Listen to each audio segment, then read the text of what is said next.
책이 어떤 책이죠? 제일 먼저 나온 책, 예, 창세기. 창세기는 하나의 닉네임이 하나 있다고 말씀드렸는데 여러분 기억하세요? 창세기는 어떤 책일까요? 창세기는 시작의 책이라고 말할 수 있다고 그랬어요. 따라서 합시다. 시작의 책.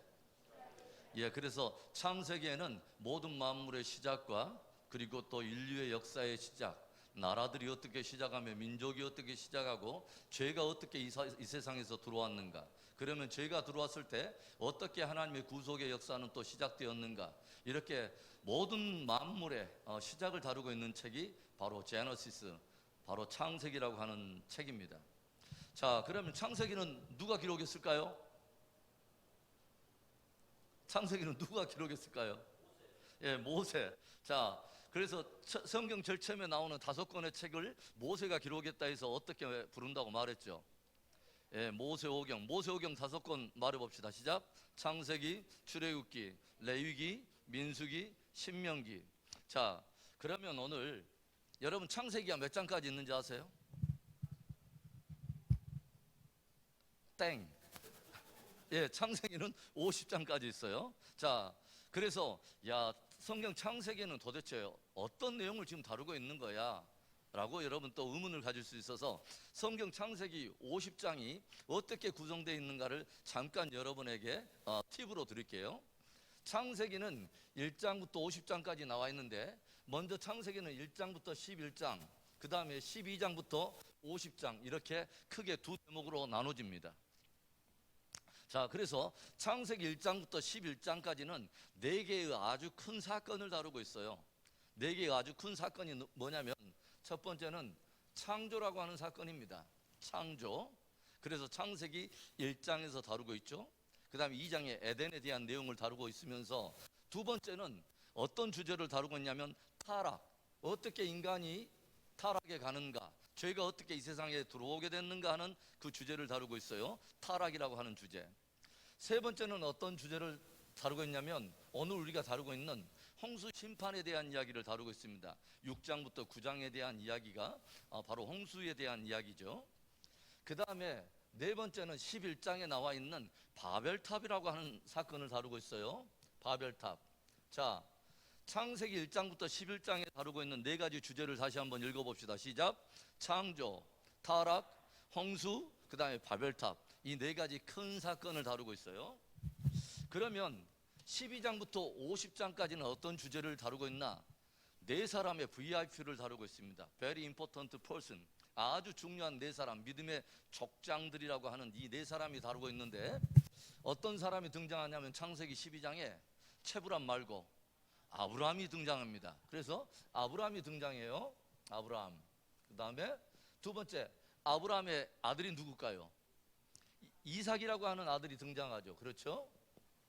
세 번째는 이삭의 아들은 누구냐면 야곱입니다. 그렇죠?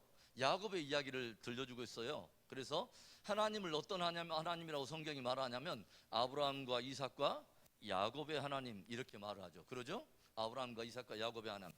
그 다음에 네 번째, 창세기 37장부터 50장에 이르는 많은 분량을 한 인물을 다루고 있어요. 누구냐면 요셉이라고 하는 인물입니다. 야곱에게 12아들이 있었는데 그 중에서 11번째 아들인 요셉의 이야기가 너무 중요하기 때문에 요셉의 이야기를 다루고 있어요. 자, 그럼 12장부터 50장까지 나오는 네 VIP 말해봅시다. 시작. 아브라함, 이삭, 야곱, 요셉. 자, 그래서 아직 우리 신앙이 자라가지 않을 때 어른이라고 말하지 않고 뭐라고 하냐면 아이라고 말을 하죠. 그래서 너는 누구냐? 그러면 나는 아이야요. 그래서 아브라함, 이삭, 그 다음에 야곱, 요셉, 아이야요. 자, 그래서 아이야요 이렇게 나오죠. 그래서 1장부터 11장까지는 4가지의 큰 사건, 12장부터 50장까지는 4사람의 아주 중요한 인물을 다루고 있는 게 성경의 전체 이야기다. 창세기 일을 말하는 거예요. 자, 그래서 우리는 어떤 이야기를 계속했냐면 하나님께서 어떻게 만물을 창조하셨는가 하는 이야기를 제일 첫 시간에 다뤘습니다. 그러죠? 그래서 창조의 가장 중요한 원리는 어떤 원리를 가지고 있냐면 하나님은 창조의 주로서 말씀하시고 모든 피조물은 피조물로서 하나님의 말씀에 대해서 순종으로 존재한다. 그래서 이게 하나님의 세계의 아주 중요한 통치 질서를 우리에게 보여주고 있어요. 하나님의 나라의 아주 중요한 기초는 뭐냐면 하나님의 말씀과 순종에 달려있다고 하는 것이죠. 이게 하나님의 나라의 아주 중요한 원리예요. 그 다음에 그 가운데 하나님의 창조 가운데 아주 중요한 또 하나의 원리는 뭐냐면 하나님께서 모든 만물을 다 지으신 가운데 어떤 존재에게 당신의 지으신 모든 만물을 맡기냐면 당신의 형상과 당신의 모양을 가진 존재에게 지으신 모든 만물을 다스리게 했다고 하는 것이죠. 이게 굉장히 중요해요. 하나님의 형상과 모양을 가진 자, 이 존재에게 모든 만물을 위탁하여 그 권세로 다스리게 하는 것이 하나님의 통치 질서의 아주 중요한 한 원리예요. 그래서 하나님의 형상과 모양으로 지으신 받은 어떤 특별한 존재가 있었는데 바로 사람입니다. 그러죠? 아담을 창조하시고 아담에게 모든 권세를 위해서 모든 지으신 만물을 다 다스리도록 하셨어요. 굉장히 중요하죠. 그런데 그래서 이 아담은 한마디로 어떤 존재냐면 왕과 같은 존재라고 여러분에게 말씀드렸어요. 그런데 왕은 왕인데 어떤 왕이라고 말했냐면 청지기적인 왕이라고 말을 했어요. 스스로 왕이 아니라 진짜 왕은 위에 계시는데 그분이 왕으로 임명해서 그를 통해서 모든 만물을 다스리게 했다는 거죠. 그러면 이 왕에게 굉장히 큰 위기가 있다면 무엇이 위기가 될 수 있다고 말을 했냐면 자기를 진짜 왕으로 세우신 그분의 뜻을 구하지 않는 거예요. 그리고 스스로 왕이 되어버리는 거예요.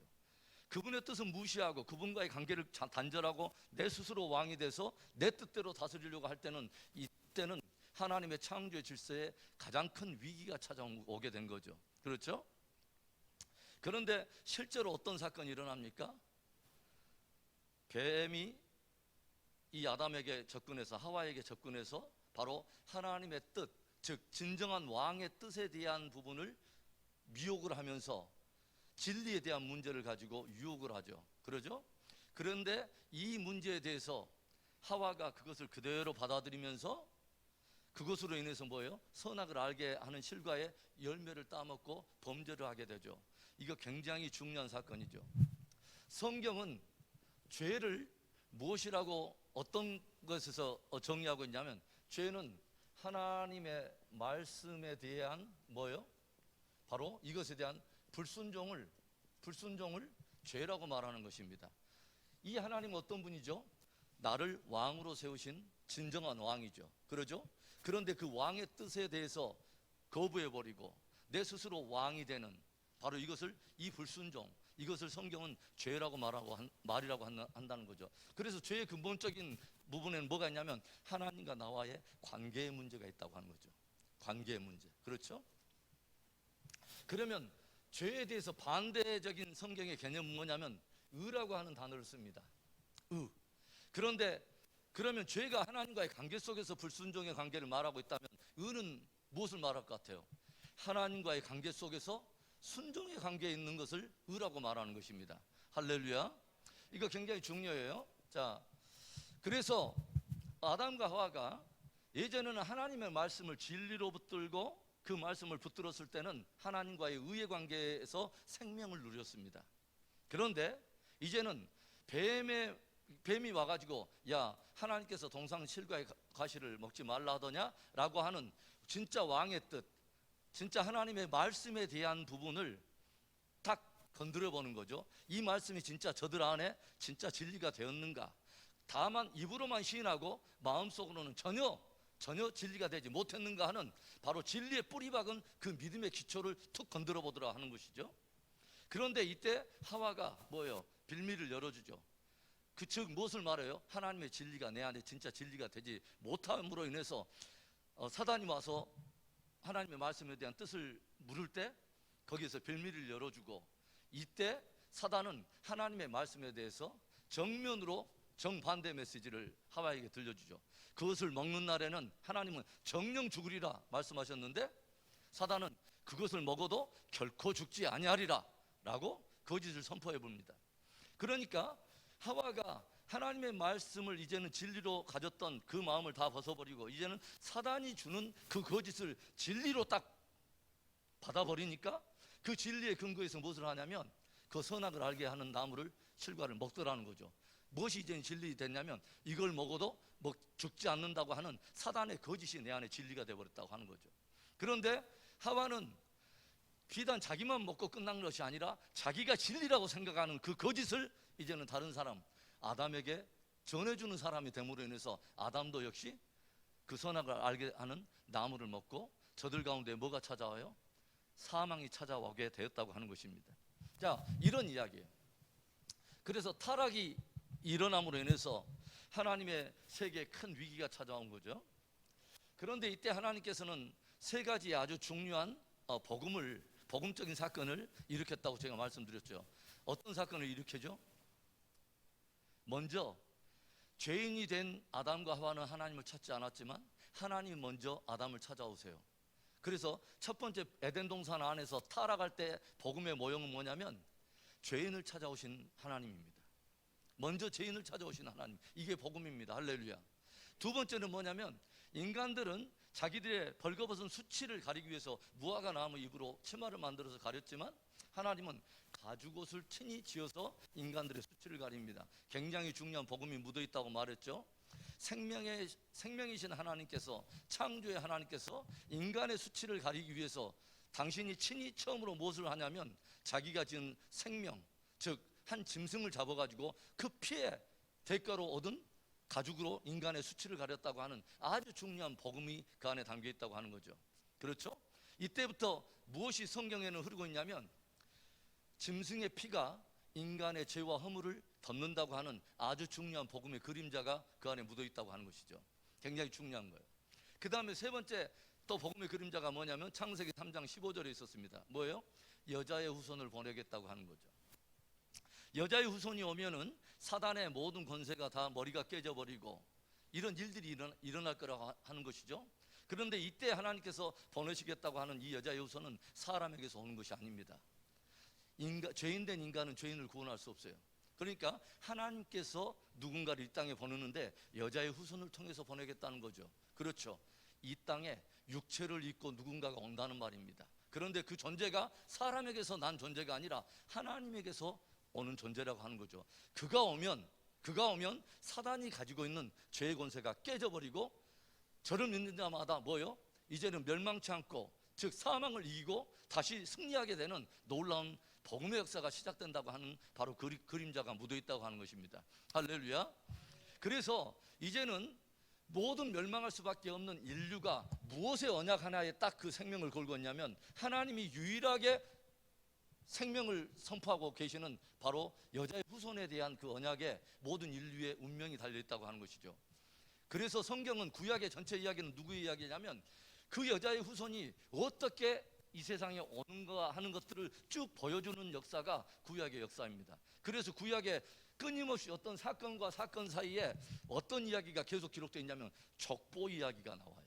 족보 이야기. 어떤 계보를 타고 그 여자의 후손이 오시는가 하는 것들을 보여주고 있는 것이 구약의 족보의 이야기고, 구약의 모든 선지자들의 예언의 핵심은 뭐냐면 바로 그 여자의 후손이 이 땅 가운데 어떻게 오시고 어디서 태어나고 어떻게 고난을 마시고 어떻게 인간들을 구원해 내실까 하는 것에 대한 모든 예언을 담고 있는 것이 구약의 선지자들의 이야기인 것입니다. 그래서 구약 전체는 누구의 이야기다? 예수님의 이야기입니다. 할렐루야. 이게 굉장히 중요하다고 제가 말씀드렸어요. 그래서 인간들이 아담과 하와가 타락해서 드디어 에덴 동산에서 쫓겨나가죠. 그런데 아담과 하와에게서 두 아들이 탄생을 하죠. 첫 번째 아들은 가인입니다. 그러죠? 둘째 아들은 누구죠? 아벨이라고 하는 이 아들인데 성경 창세기 4장에서는 무엇을 보여주냐면 범죄한 인간들이 하나님께 나아갈 수 있는 유일한 길로 하나님이 열어놓으신 게 뭐냐면 예배라고 하는 것이죠. 예배, 제사를 통해서 그냥 나가지 못하고 반드시 뭘 갖고 나가야 되냐면 제물을 가지고 하나님 앞에 제사를 드리면서 하나님 앞에 나가야 된다고 하는 거죠. 그런데 창세기 4장에서는 뭘 보여주냐면 하나님이 받으시는 제사가 있고 받지 않는 제사가 있다고 하는 두 예배자와 두 예배의 모형을 보여주고 있다고 하는 것이죠. 이건 굉장히 중요하죠. 아하, 우리가 드리는 예배를 하나님이 받으시는 예배도 있고 받지 않는 예배도 있다고 하는 것을 우리는 깊이 알아야 돼요. 이 예배가 사람들의 운명을 갈라놓을 수 있다고 하는 것들을 우리는 깊이 생각해야 된다고 하는 거죠.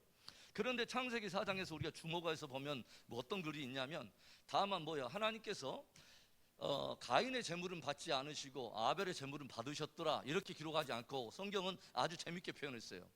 가인과 그의 재물은 연락하지 않으시고 아벨과 그의 재물은 연락하셨더라. 하나님 앞에 중요한 것은 재물도 중요하지만 먼저는 재물을 드리는 예배자가 중요하다는 것이죠. 그래서 먼저 예배자가 스스로 하나님께 헌신된 참된 재물이 되지 않으면 그의 다른 재물은 별 하나님 앞에 의미가 없다는 것입니다. 재물과 함께 먼저는 예배자가 내가 하나님 앞에 복종하여 나를 드리는 진짜 재물과 같은 그런 삶이 굉장히 중요하다는 것이죠. 하나님은 하나님 앞에 나아갈 때 다만 우리의 재물을 보시는 것이 아닙니다. 먼저 우리가 어떤 모습으로 누구인가가 굉장히 중요하다고 하는 거죠, 하나님 앞에서는. 그래서 이 두 예배에 대한 모형이 쭉 성경을 타고 흘러가는 것입니다. 인본주의적 예배, 그리고 하나님이 받으시는 신령한 예배, 물결이 쭉 어디까지 가냐면 계시록까지 가는 거예요. 그리고 계시록에서 두 예배가 쫙 나눠져 버리죠. 뭐요? 짐승 적그리스도에 대한 예배, 그 다음에 한쪽에는 뭐요? 참된 예수 그리스도에 대한 신령한 예배자들. 바로 끝까지 이 예배가 너무도 중요하다는 것입니다. 하나님이 늘 시대마다 찾으시는 사람들이 있다고 말했죠. 신령과 진정으로 예배하는 자, 너희가 영과 진리로 예배할 때가 오나니 곧 이때라. 하나님은 이렇게 예배하는 자들을 찾으시느니라. 그래서 저와 여러분이 진실한 예배자가 된다고 하는 것은 너무도 중요하죠. 그렇죠? 진정한 예배자가 아니라면 사실은 진정한 봉사가 나오지 않습니다. 진정한 예배자가 아니라면 그가 드리는 선교, 구제, 이 모든 것들이 사실은 별 의미가 없어요, 하나님 앞에. 저와 여러분이 먼저는 하나님 앞에 진실한 예배자가 되는 은혜가 있기를 축복합니다.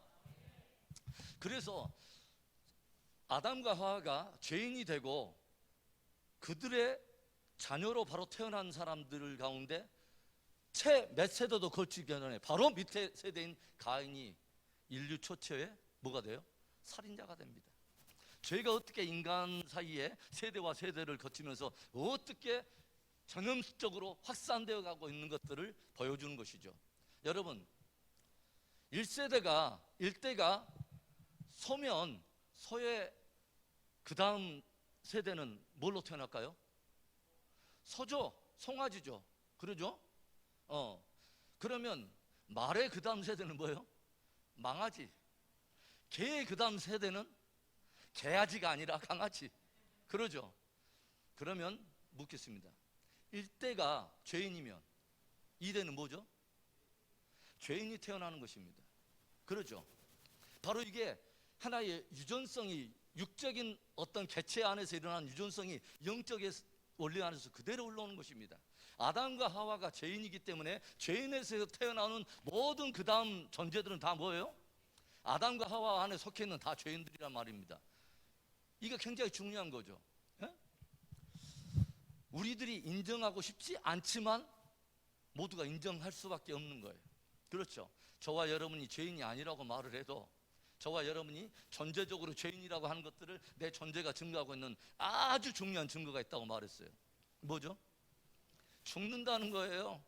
그런데 성경은 죽는 사망이 어디서 왔냐면 죄의 싹은 사망이라. 죄 때문에 왔다는 거예요. 바로 이것 때문에 아담과 하와가 죄인이 됐고, 죄인의 후예에서는 뭐만 나온다면 바로 죄인들이 나오게 돼 있다고 하는 것이죠. 그러죠? 자, 이런 일들이 일어나면서 이제 가인과 아벨 사이에서 이렇게 쭉 세대가 일어나고,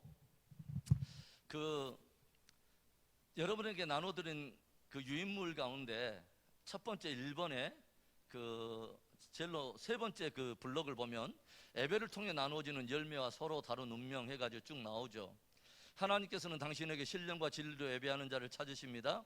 아벨은 가인보다 더 나은 제물을 드림으로 어떤 증거를 얻었냐면 의로운 자라 하는 증거를 얻었다. 이게 히브리서 11장 4절에 나오는 이야기입니다. 히브리서 11장을 여러분에게 제가 팁으로 뭐라고 말했냐면 믿음장이다. 히브리서 11장은 믿음의 사람들의 주옥과 같은 저들의 믿음의 역사와 사건을, 생애를 다루고 있는 장이 히브리서 11장인데, 그 믿음의 전당에 누가 올라와 있냐면 아벨이 올라와 있어요. 그래서 의로운 자라 하는 증거를 얻게 됐고, 예배는 하나님과 우리 사이의 관계의 건강도를 보여주는 리트머스 시험지와 같습니다. 성경에 나오는 모든 믿음의 사람들의 공통점이 있다면 그들의 삶의 중심에 뭐가 있다는 거예요? 예배가 있었다. 자, 그래서 이제 뭐냐면 대를 쭉 지나가면서 성경에서 보면은 뭐가 나오냐면요, 가인의 후예들과, 가인 때문에 누가 죽었냐면 아벨이 죽었어요. 그런데 성경에서는 이 아벨을 어떤 사람이라고 성경은 말하냐면 의로운 자라고 말을 했어요. 의로운 자. 의로운 자라 하는 증거를 얻었다. 하나님이 너는 의로워라고 증거하셨다는 거예요. 또 마태복음 23장 35절에 보면 의인 아벨의 피로부터 제단과 성전 사이에 죽은 사가랴의 피까지 이 세대가 담당하리라.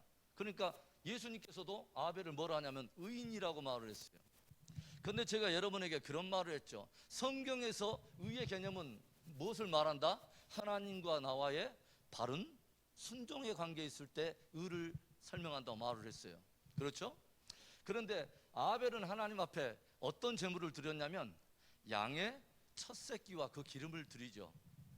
그런데 성경에 우리가 보니까 많은 성경적 인물 가운데 제일 먼저 의의 개념을, 의롭다라고 하는 인정을 받은 사람이 바로 누구냐면 아벨입니다. 그렇죠? 그런데 제가 재밌는 단어 하나를 여러분에게 소개를 했어요. 한문, 의라고 하는 개념. 한문에서는 의라고 하는 개념을 뭐라고 말하냐? 나 아자와 그 다음에 뭐예요? 바로 그 위에 양자. 이게 바로 한문이 정하고 있는 참된 의의 개념이에요. 기가 막히죠? 한문이 BC 3000년 전에 바로 표의 문자, 뜻을 가지고 있는 문자인데 이상하게 한문은 의라고 하는 개념을 아주 특별하게 정의했다고 하는 거죠. 뭐요? 사람의 행위적인 어떤 선한 일이나 이런 것이 아니라 뭐냐면 나와 양과의 관계에서 의를 설명하고 있다고 하는 거죠. 내 안에 양이 있으면 의롭다는 거예요. 굉장히 의미 있죠. 그렇죠? 하나님 앞에 우리가 나아갈 때 우리 스스로의 모습으로 가면 뭐예요? 하나님은 절대로 의롭다고 말씀하지 않아요. 그런데 하나님께서 우리가 하나님 앞에 나갈 때 찾으시는 거 있어요. 뭘 찾냐면 우리 안에 양이 있는가를 보세요. 하나님의 어린 양인 예수 그리스도가 있는 것을 보신다는 거예요. 할렐루야. 하나님이 의의 기준으로 정하신 것은 딱 하나밖에 없어요. 예수 그리스도입니다. 이게 굉장히 중요한 거죠. 저와 여러분이 아무리 어떤 다른 것을 빙자해서 의를 흉내내려 해도 이것은 하나님 앞에서는 전혀 의의 기준이 아닌 거예요. 중요한 것은 의의 기준을 정하신 그분이 무엇을 의라고 말씀하시는가가 굉장히 중요한 거죠. 그렇죠? 떡 줄 사람은 생각도 안 하는데 김치국부터 마시면 절대 안 되는 거죠. 그렇죠? 그래서 최후의 의를 정하시는, 최후의 판사가 되시는 바로 그 하나님께서 무엇을 의라고 정하셨냐면 바로 그의 아들이신 하나님의 어린 양 예수 그리스도를 의의 기준으로 삼으셨다고 하는 거예요. 그래서 구약의 전체 이야기는 이것을 다양한 모양과 다양한 사건을 통해서 계속 이 복음을 강조하고 있는 거예요. 자, 그래서 의인 아벨이 죽었어요. 하나님과의 바른 관계에 있었던 이 아벨이. 그런데 하나님께서는 이 가인의 후예를 통해서 여자의 후손이 오지 않습니다. 살인자의 어떤 이 범죄한 하나님과 관계 속에서 불순종했던 이 사람의 관계 속에서 여자의 후손이 오지 않아요. 하나님께서 아벨이 죽자 누구를 하나님께서 다시 아담과 하와 사이에 낳게 하냐면 셋이라고 하는 아들을 주죠. 셋. 하나 둘 셋. 아들 셋이나 줬다는 이야기가 아니라 이름이 셋이에요. 자, 그런데 셋의 이름의 뜻이 뭐냐면 대리인이라고 하는 뜻이에요. 그러니까 뭐냐면 아벨 대신에 뭐예요? 하나님께서 주신 다른 아들, 이런 뜻이 바로 셋이라고 하는 이름의 뜻입니다. 좀 영적으로 풀어본다면 의로운 자 대신에 의인의 피로 말미암아 거저 얻은 생명의 사람, 이 사람이 바로 셋입니다.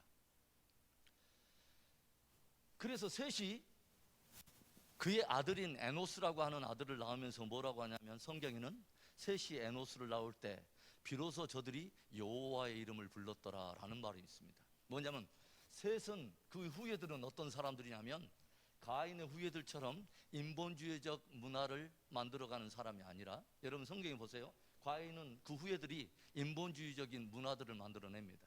그런데 셋의 후예들은 그러지 않아요. 뭐예요? 여호와의 이름을 불렀더라. 하나님과의 관계 속에서 의를 지키면서 그 후예가 내려온다고 하는 것이죠. 셋. 바로 이 셋이 바로 오늘날 그리스도인들의 한 모형이에요. 참된 의로운 예수님의 피로 말미암아 거저 생명을 얻은 자들이 하나님을 부르고 사는 의의 관계 속에서 오늘 살아가고 있는 그리스도인들의 모형. 할렐루야. 그래서 이 셋의 후예들 중에서 이제 오늘 누가 나오냐면, 셋이 에노스를 낳고 에노스를 게난을 낳고 게난 마할랄레 야렛 에녹 라멕 쭉 나오면서 누가 나오냐면 오늘의 주인공인 노아라고 하는 사람이 나와요. 그렇죠, 노아라고 하는 사람이 나와요. 성경이 왜 족보를 기록하고 있는지 아세요, 여러분? 성경은 허구적인 신화가 아니라 진짜 역사라고 하는 것을 증거하는 것 중에 하나가 족보 이야기예요. 그렇죠, 노아가 허구적인 내전의 신화의 어떤 방주 이야기가 아니라 실제 역사 속에 있었던 실존 인물이라고 하는 거예요. 할렐루야. 그래서 이 노아의 이야기를 누가 실제로 증거하냐면, 족보에서도 이스라엘 역사 속에 실제 등장하지만 예수님이 친히 노아의 이야기를 친히 증거하시죠. 그러죠. 이제 우리가 오늘 노아의 이 홍수 이야기를 들을 텐데, 왜 하나님께서는 당신이 지으신 모든 만물을 결국은 홍수로 심판할 수밖에 없었냐고 하는 바로 이 이야기를 성경이 창세기 6장에 어떤 이야기를 들려주냐면, 아담으로부터 타락한 모든 범죄한 인류들이 세대와 세대를 내려오면서 이제는 뭐예요? 점점 죄악이 관영해지고 점점 더 범람해지고, 뭐예요? 그 죄악이 범죄하는 그 수준이 이제는 뭐냐면 장성한 자들 뿐만이 아니라 어려서부터 항상 그들의 품은 생각이 악한 것들을 보시고, 그리고 뭐야, 하나님의 아들들이 사람의 딸들을 보고 저들이 좋아하는 대로 뭐요, 함께 섞였다고 하는 거죠. 여기에서 여러분 창세기 6장을 한번 찾아가 보세요. 자, 창세기 6장, 성경 창세기 6장 찾아보세요. 중간에 있는 미가서나 요나서를 늦게 찾으면 이해가 되는데 창세기를 늦게 찾으면 좀 이해가 안 돼요. 자, 창세기 6장 1절에 보니까 사람이 땅 위에 번성하기 시작할 때 그들에게서 딸들이 나니 하나님의 아들들이 사람의 딸들의 아름다움을 보고 자기들이 좋아하는 모든 여자를 아내로 삼는지라. 여러분, 아니 사람들이 뭐 결혼하는 지금 그 이야기에 잘못됐다는 이야기 아니잖아요. 그러죠? 지금 뭘 지금 이야기하려고 하는 거죠? 하나님의 아들들이 사람의 딸들을 보고 자기들의 육체에 끌리는 대로 그냥 이제 살게 됐다 이 말이죠. 서로 섞였다 이 말이죠. 굉장히 영적인 하나의 미닝을 가지고 있는데 뭐냐면, 이 진짜 지금까지 온 스토리를 가지고 따져본다면 하나님의 아들들은 누구를 말하냐면 하나님과의 바른 의의 관계 속에서 내려오고 있는 셋의 후예들을 말하는 것입니다. 그러면 사람의 딸들은 지금 누구를 말하고 있냐면 하나님 없이 살아가는 인본주의적 가치를 가지고 살아가는 또 다른 세상의 사람들을 말하는 것이죠. 하나님 없는. 그런데 세대가 점점 내려오면서 뭐요? 거룩과 경건을 지키고 하나님을 경외했던 사람들이 뭐요? 함께 이제는 선이 없어지고 세속과 함께 야합하기 시작하고 가치관이 서로 혼합하기 시작하면서 함께 뭐요? 함께 물들어가면서 세상에 죄악이 편만하게 되었다고 하는 것입니다. 지금 그 이야기를 하는 거예요. 그래서 경건한 사람들이 자기의 믿음을 지키고 하나님과의 바른 의의 관계 속에서 내 경건을 지킨다고 하는 것은 너무도 중요한 일인 거죠. 그래서 이 죄악이 점점 범람해지면서 그 수위가 어느 정도까지 됐냐면, 하나님이 보실 때 이제는 계속 오래 참으시던 하나님의 그 마음에 정하신, 인간들에게 정하신 뭐예요? 바로 그 불의와 죄악의 수위가 이제 심판하지 않으면 안 될 수준에 차게 됐다고 하는 것입니다. 그래서 주님께서 당신의 지으신 모든 만물을 바라보시고 한탄하시죠. 그리고 뭐냐면 마침내 홍수 심판을 결정하십니다. 홍수 심판을 결정하세요.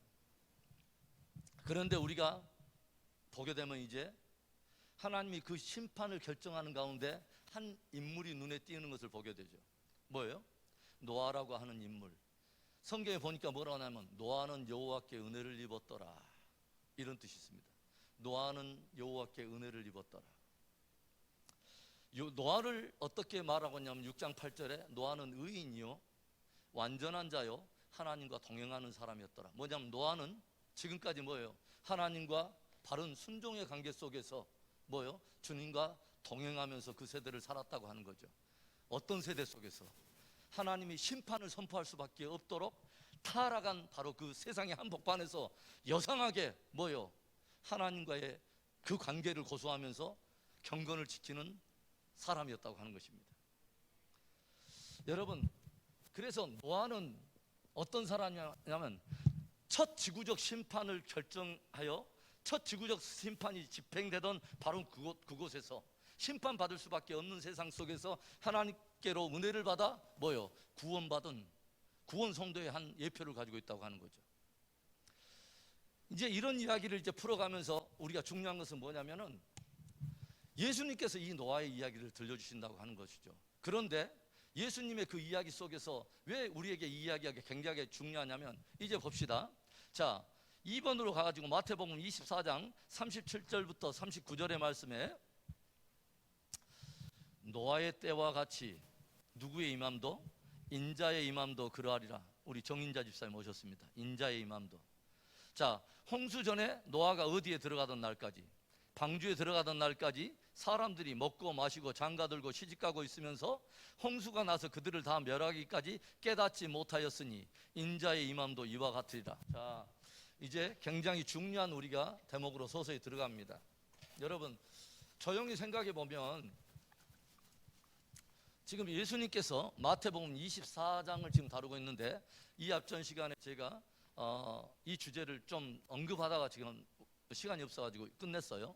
여러분, 마태복음 24장에 제가 동그라미를 치고 뭐라고 적으라고 그랬어요? 뭐라고 그랬죠? 예, 징조장. 마태복음 24장은 종말에 관한 징조장이에요.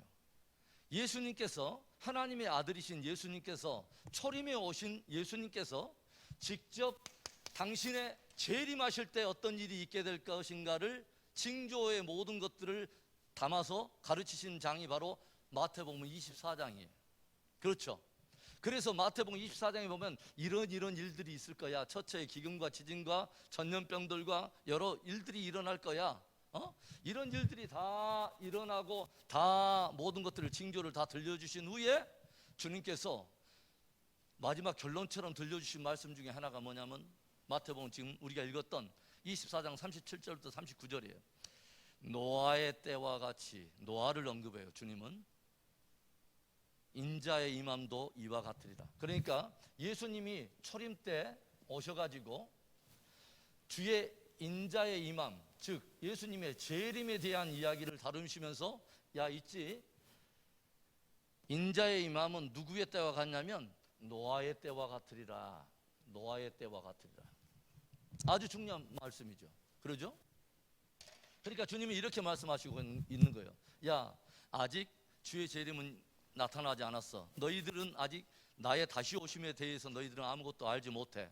그런데 너희들이 이때 사람들의 대부분 어떤 사람들의 사회적 현상과 그때 당시 어떤 일이 있을 것과 어떤 심판이 집행되게 될 것이며 그때 어떤 사람이 구원을 얻게 될 것인가에 어떤 힌트를 얻고자 한다면 너희들은 무엇을 보면 되냐면 노아의 시대를 보면 돼 라고 말씀하신 것입니다. 중요하죠. 왜냐하면 노아의 시대에 첫 이루어졌던 것은 뭐냐면 첫 지구적 심판이 이때 이루어졌어요. 예수님이 재림하시면 어떤 일이 일어날까요? 이 전 지구의 마지막 두 번째 최후의 심판이 집행되죠. 그래서 첫 지구적 심판이 일어났던 노아의 시대를 보면 마지막 일어나게 될 마지막 최후의 심판에 대한 그림자를 여기서 우리가 볼 수 있다고 하는 거죠. 주님께서 친히 말씀하신 거예요. 그래서 노아의 시대를 조명하는 것은 저와 여러분들에게 굉장히 중요하죠. 할렐루야. 저는 성경에 어떤 부분에 저는 굉장히 감동을 하고 충격을 받냐면 성경이 가지고 있는 통일성을 가지고 저는 굉장히 충격을 받아요. 제가 말했지만 1600년 동안 40명의 서로 다른 저자에 의해서 기록된 성경이 한 주제로 관통하고 있다고 하는 사실에 저는 충격을 받아요. 두 번째, 성경을 보면서 믿지 않을 수밖에 없는, 믿을 수밖에 없는 이 놀라운 성경의 능력은 뭐냐면 애언의 성취성입니다. 주님께서 예전에 이미 성경을 통해서 다 예언했던 모든 것들이 역사 속에 하나도 빠짐없이 다 성취되어 왔다는 것입니다. 그리고 이제는 성경이 대부분 예언들이 다 성취되고 이제 마지막 아주 중요한 사건에 포커스를 맞추고 있는 마지막 예언들만 남아 있는데, 그 예언의 한 핵심이 뭐냐면 주님이 재림하신다는 것입니다. 아주 중요하죠. 그리고 성경을 보면서 또 하나의 큰 충격을 받는 것은, 성경의 강한 어떤 영향력은 뭐냐면, 성경이 들어가는 곳곳마다 인생과 나라와 족속들이 변한다는 것입니다. 이게 성경의 능력이에요. 여러분, 예수님을 방금 전까지 부인하고 여자 앞에서 예수님을 3번이나 부인했던 그 베드로가, 그 제자들이 뿔뿔이 다 도망갔잖아요. 죽을까 봐. 그런 사람들이 오순절 성령 사건이 딱 지나고 나서 어떤 일이 벌어지죠? 저들이 모든 로마 군사들이 몰려있는 예루살렘 성에 나타나서 뭐라고 말합니까? 바로 예수 그리스도가 오실 메시아요, 그가 죽은 지 사흘 만에 부활했다고 하는 부활의 증인으로 증거하기 시작하죠. 그리고 그 일 때문에 저들은 한 곳에 머물지 않고 모든 주변의 나라들에 가가지고 각기 다양한 이유로 죽기 시작하죠. 다양한 방법으로. 어떤 사람은 창에 찔려서, 어떤 사람은 높은 곳에서 떨어뜨림을 당해서, 어떤 사람은 살가죽이 벗겨져서, 어떤 사람은 하여간 다양한 방법으로 다, 대부분 12사도가 다 순교해버립니다. 여러분, 거짓 때문에 순교하는 사람은 없어요. 이 한 사람 한 사람이 어제까지 주를 부인했던 그 사람들이 확 뒤집어져 가지고 이 사람들이 가서 생명을 걸고 가가지고 진짜 증인의 삶을 삽니다. 그리고 다 순교를 당해요. 이런 일이 있으려면 딱 하나의 경우만 가능해요. 예수님이 부활하신 것입니다. 그 부활의 주님을 만난 거예요. 여러분, 다른 이유로는 이 사람의 변화는 절대로 설명 자체가 안 돼요. 여러분과 저희가 우리 스스로의 자기의 속성을 알잖아요.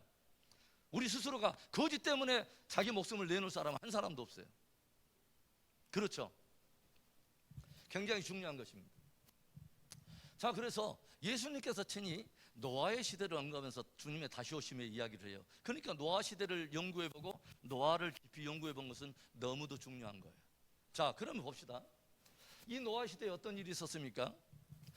하나님께서 죄악이 관영하신 것을 보시고 하나님께서 뭐요? 심판을 경고하세요. 노아야, 이제 뭐냐면 모든 만물을 내가 지은 것을 한탄한다. 그래서 이제는 뭐예요? 이제는 심판해야겠다. 심판을 결정하세요. 심판을 경고해요. 하나님께서 심판을 경고했어요. 그러자 노아가 이 심판의 경고를 받고 무엇을 해요? 이건 하나님의 주어진, 하나님께로부터 온 심판을 경고하는 말씀이기 때문에 그분을 경외하기 까닭에 하나님의 주시는 말씀을 따라서 그분을 경외함으로 주님이 말씀하신 대로 뭘 준비하냐면 바로 그대로 그의 말씀을 준행함으로 방주를 짓습니다.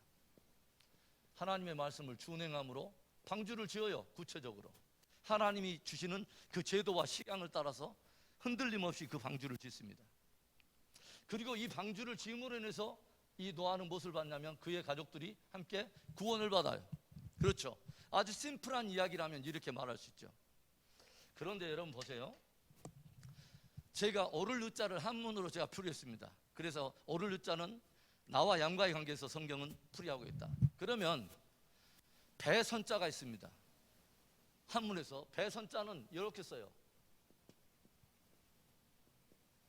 이게 배선자예요. 앞에 배주자가 있고 8팔자가 있고 입구자가 있습니다. 배 안에 8사람이 있는 게 배입니다. 그러면 배 안에 8사람이 있는 그 사건은 어떤 사건이죠? 노아의 8가족이 구원받은 사건입니다. 참으로 놀랍죠, 여러분? 나만 놀랍나요? 여러분, 굉장한 미닝을 가지고 있죠. 그렇죠? 이런 이야기가 왜 중요하냐면 이제 봅시다. 심판을 경고해서 히브리서 11장은 무슨 장이다? 믿음장이라고 말했어요. 그러면 히브리서 11장에서 노아의 믿음을 어떻게 설명하는가 우리 한번 찾아가 봅시다. 히브리서 11장에 한번 찾아가 보세요. 히브리서 11장 7절에 자 가봅시다. 히브리서 11장 7절 봅시다. 자, 히브리서 11장 7절에 히브리서는 좀 늦게 찾아도 돼요. 자, 신약성경 365페이지 히브리서 11장 7절 말씀을 보겠습니다. 함께 읽어봅시다. 시작. 믿음으로 노아는 아직 보이지 않는 일에 경고하심을 받아 경외함으로 방주를 준비하여 그 집을 구원하였으니 이로 말미암아 세상을 정죄하고 믿음을 따르는 의의 상속자가 되었느니라. 아멘. 여러분, 노아는 하나님께로부터 무엇을 받았냐면 보이지 않는 일, 즉 일어나지 않는 일에 대해서 경고를 받았어요. 그런데 그 말씀을 하시는 분이 누구인지를 알기 때문에 그분을 깊이 경외함으로 그분이 경고하심을 따라 그분이 말씀하신 대로 무엇을 만드냐면 방주를 만들었다는 거예요. 그리고 자기가 만든 그 방주로 인해서 뭘 받았냐면 구원을 받았다고 하는 거예요. 놀라운 이야기예요. 그렇죠, 여러분? 그런데 주님께서는 이 사건을 말하면서 뭐라고 말하냐면 인자의 임함은 노아의 때와 같으리라. 그러면서 뭐라고 하냐면 하나님께서 경고를 던질 때 계속 그 시대에 무엇인가 사인을 주고 하나님의 종들을 통해서 심판을 경고할 때 대부분의 많은 사람들은 무엇을 하고 있었느냐? 뭐요? 시집가고 장가가고 사업하고 뭐요? 노아의 홍수가 집행되던 그날까지 사람들은 깨닫지 못하였느니라. 깨닫지 못하였느니라. 그 말이 무슨 말인지 아세요? 관심이 없었다는 이야기입니다. 하나님께서 행하실 일에 대해서 관심이 없었다는 거예요. 뭐 때문에? 모두가 자기 중심적인 바로 그 삶 때문에. 하나님께서는 어떤 계획을 가지고 계시고 역사 속에서 어떤 일을 이루려 하시는가 하는 하나님의 뜻에 대한 영적 무지와 영적 무관심, 바로 그렇게 살고 있었다는 거예요. 그래서 경고하심을 받지 않았어요. 왜? 하나님의 말씀에 대해서 다 농으로 알았거든요. 농담으로. 그렇죠. 그런데 놀랍게 바로 이런 일들이, 이런 현상들이 바로 예수님의 재림을 앞두고 있을 거라고 하는 거죠. 여러분, 어디를 찾아가 보냐면 여러분 베드로후서 3장을 가봅시다. 히브리서에서 바로 그 뒤로 좀 몇 장을 넘겨가 보면 베드로후서가 있습니다. 자, 베드로후서가 있는데 베드로후서 3장 386페이지 3장 3절을 봅시다. 먼저 이것을 알지니 말세에 조롱하는 자들이 와서 자기의 정욕을 따라 행하며 조롱하면서 뭐라고 하냐면 4절에 이르되 주께서 강림하신다는 약속이 어디 있느냐? 조상들이 잔후로부터 만물이 처음 창조될 때와 같이 그냥 있다 하니, 그 말이 뭔 말이냐면 야, 창조 때부터 지금까지 세상이 이렇게 멀쩡하고 오늘 지금 햇볕이 이렇게 쨍쨍 비치는데 주의 강림하시면 무슨 강림은 이렇게 조롱하는 자들이 있다는 거예요. 뭐요? 하나님께서는 마지막 시대에 대해서 예수님께서 직접 이 땅에 오셔서 주의 재림에 대해서 이야기하는데 재림은 무슨 재림? 하나님의 아들이신 그분이 직접 장차 재림하실 그분이 직접 초림 와서 당신의 다시 오심에 대해서 증거를 하고 있는데 그것을 조롱하는 자들이 있다는 거죠. 그것이 어떤 때 일어나면 마지막 때에 사람들의 반응이 그렇다는 거죠. 관심 없다는 거예요. 그렇죠. 바로 이러한 현상들이 있게 될 것을 말하는 거예요. 예. 다 모두 사람들이 자기 본의적인 삶에만 다 치중한 나머지 하나님과 그분의 진리와 그분이 이루실 일에 대해서 별 관심이 없다는 거예요. 그런데 바로 그 가운데 뭐요? 노아는 진실로 하나님의 말씀이기 때문에 그분을 경외하기 때문에 경고를 받아요. 여러분, 주의 말씀에 경고받는 은혜가 있기를 바랍니다. 주의 말씀이 들리는데 옆집 아저씨 말씀보다 더 파워가 없어. 주의 말씀을 성경에 있는데 옆집 만화책 이렇게 나오는 그 만화 주인공의 캐릭터의 그 말보다 더 권위가 없어. 그러니까 사람이 변하지를 않아요. 그렇죠. 경외함을 받고 경고를 받아야 되는데 이런 일들이 일어나질 않아. 참된 변화는 언제 일어나냐면요, 진짜 이것을 하나님의 말씀으로 받을 때만 일어나요. 그렇죠. 그래서 방주를 예비해요. 하나님이 말씀하신 그 제도와 식양을 따라서. 야, 노아야, 방주를 짓는 데 있지, 네 멋대로 짓지 마라. 장 길이는 300규빗에 넓이는 50규빗, 높이는 30규빗 이렇게 지어야 되고, 반드시 그 방주의 나무는 거페르 나무, 잣나무로 지어야 돼. 그리고 창은 위에서 한 규빗에 내고 상중하 3층으로 문을 내되 옆으로 내고 하면서 제도에 대한 식양을 주님께서 다 말씀해 주세요. 그런데 성경에 보니까 노아는 여호와의 명하시는 대로 다 준행하였더라. 하나님이 말씀하신 대로 자기 멋대로 치수 바꾸지 않았어요. 자기 멋대로 거페르 나무 없는데 가서 소나무라도 갖다 대충 지으면 되지. 역청으로 발라야 되는데 틈새 그냥 대충 벌어져도 되지. 이렇게 하지 않았어요. 하나님의 말씀을 있는 그대로 받았어요. 그렇게 해서 경외함으로 방주를 지었어요.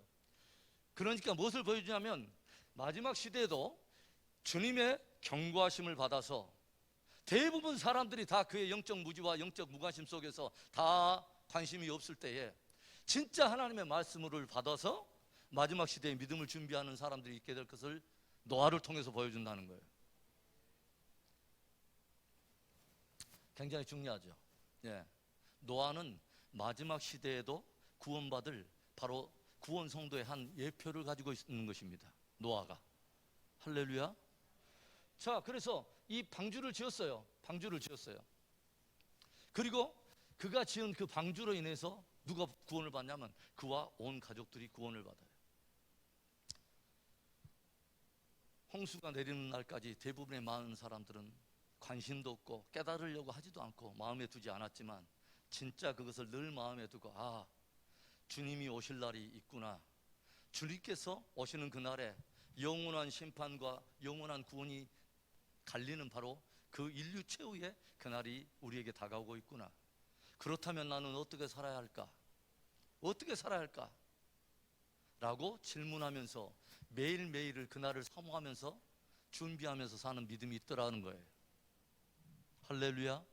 자, 우리 베드로후서를 봤는데 지금 방금 우리가 베드로후서 지금 3장부터 봤어요.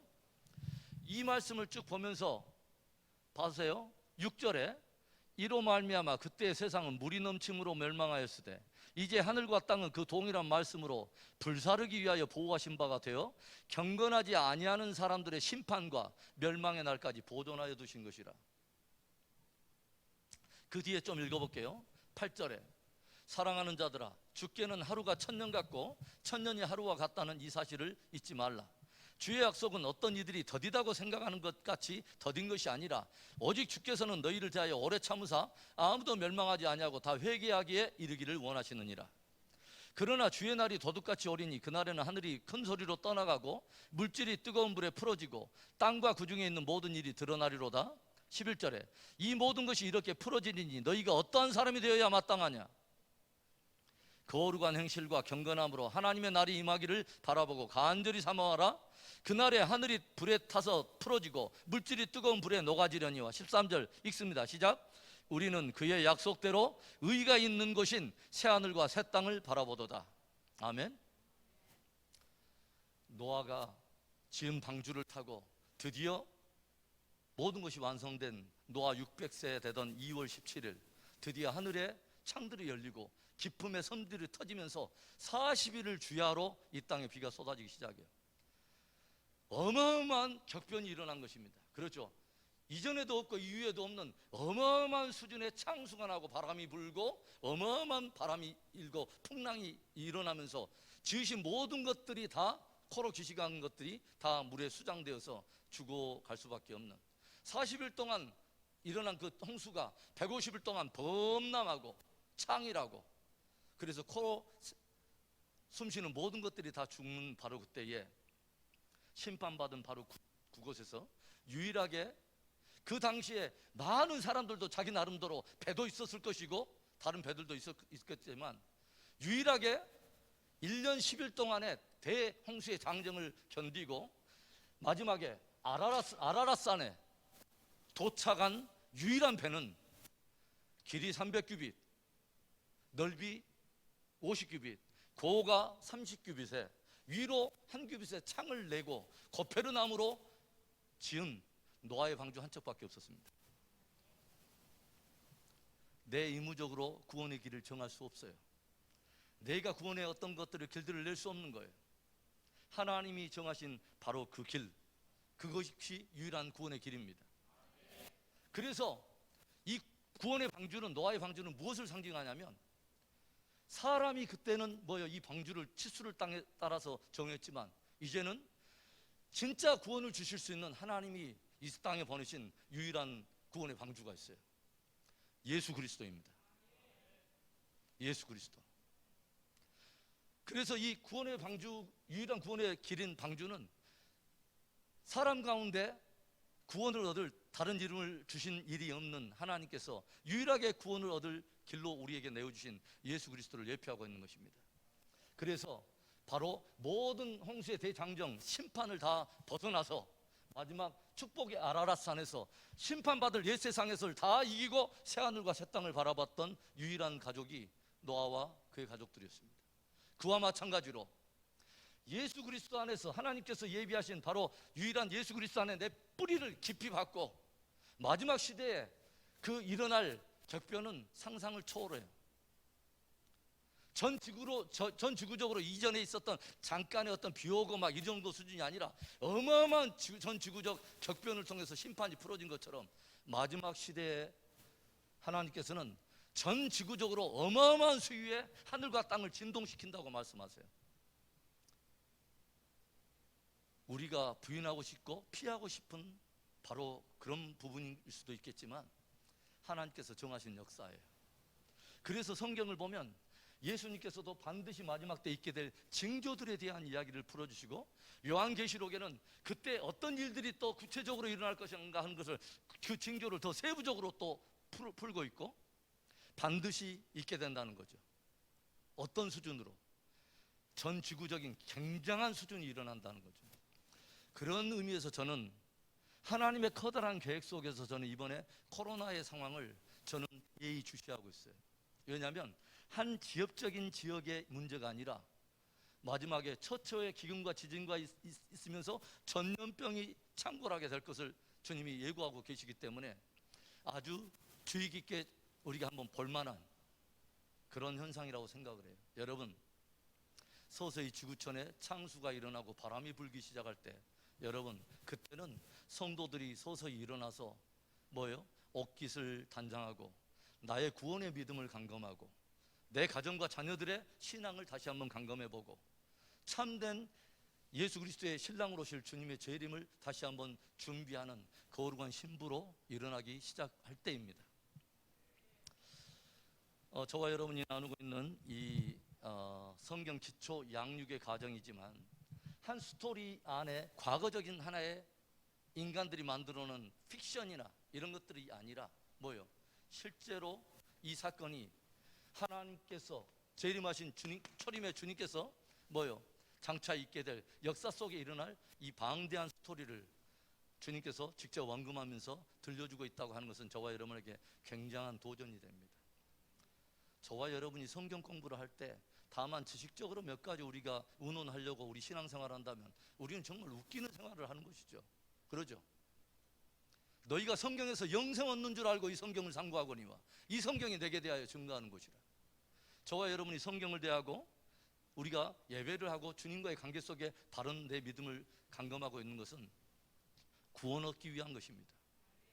여러분, 그래서 우리가 신앙생활하면서 구원에서 밀려나고 우리가 바르게 알지 못하고 엉뚱하게 신앙생활하면서 괜히 폼 잡다가 나중에 엉뚱한 열매로 우리가 누리게 되면 이건 정말 웃겨도 정말 이런 비극적인 웃기는 것은 없는 것이죠. 나의 믿음의 진실성을 다시 한번 감검하고 저와 여러분이 오늘 노아처럼 마지막 시대에 참된 증인의 세대로 일어나서 승리하게 되는 복된 저와 여러분 되기를 주의 이름으로 축원합니다. 자, 우리 기도합시다. 우리 한 2, 3분 하고 우리 마치겠습니다. 이 시간에 하나님의 말씀이 들릴 때에 경고받게 하여 주옵소서. 내 영혼의 경외함으로 하나님의 말씀으로 받는 진실한 믿음을 주시옵소서. 하나님의 복음이 진짜일진데 하나님, 나의 믿음 오늘 이대로 좋은가? 나의 가정과 나의 자녀들의 신앙 좋은가? 내 주변의 이웃들의 저들의 영혼의 운명 이대로 괜찮은가? 우리 다시 한번 깊이 기억하면서 우리 정말 내 마음에 진실성을 담아서 하나님, 내가 하나님의 말씀에 깊이 아버지 주여 경고를 받는 정말 말씀의 사람 되기를 원하고, 노아처럼 하나님 준행하여 하나님 구원하는 믿음을 준비하고, 주변에 많은 영혼들을 붙들고 진짜 구원의 방주 예수 그리스도를 굳게 붙드는 그런 믿음으로 하나님 아버지 주여 나아가게 해달라고, 우리 한번 우리 소리 내어서 우리 2, 3분 정도 우리 한번 기도하며 나아갑니다.